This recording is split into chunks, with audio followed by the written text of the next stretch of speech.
ওই আমি তোরে ছাড়া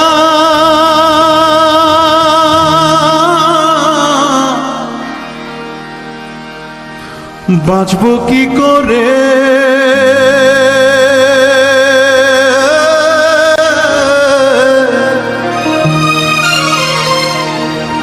কিছুই বুঝি না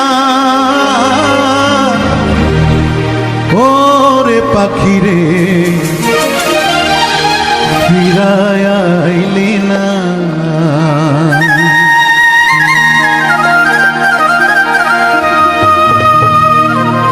কবি নীল এর লেখা নির্বাক পাথুরে মূর্তি কবিতাটি পরিবেশনায়।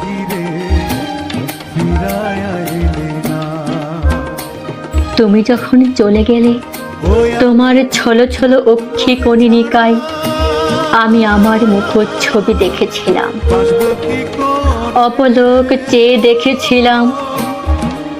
সেদিন বুকে মাথা রেখে কি অসীম দরদিয়া লোনা জলে গোসল দিয়েছিলে তুমি।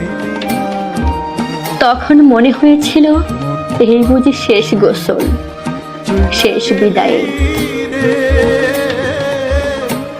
অতঃপর অর্ণায় মুখ গুজে ছুটে চললে তুমি মসজিদ আঙিনা মাড়িয়ে, অন্ধকার সুড়ঙ্গের ভেতরের অন্ধকারে তোমার প্রিয় দুর্লভা ডাকাতিয়া কালী মন্দিরে।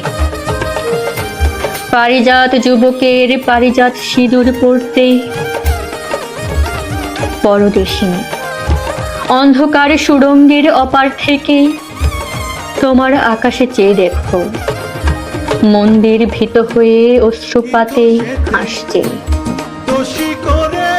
মসজিদ অকারণ থরো থরো কাঁপছে, আর আমি নির্বাক পাথরে মূর্তি যেন। তোরে ছাড়া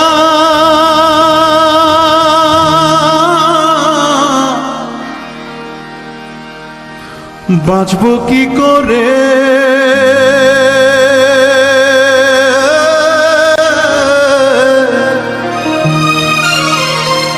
ওরে পাখি রে ফিরায়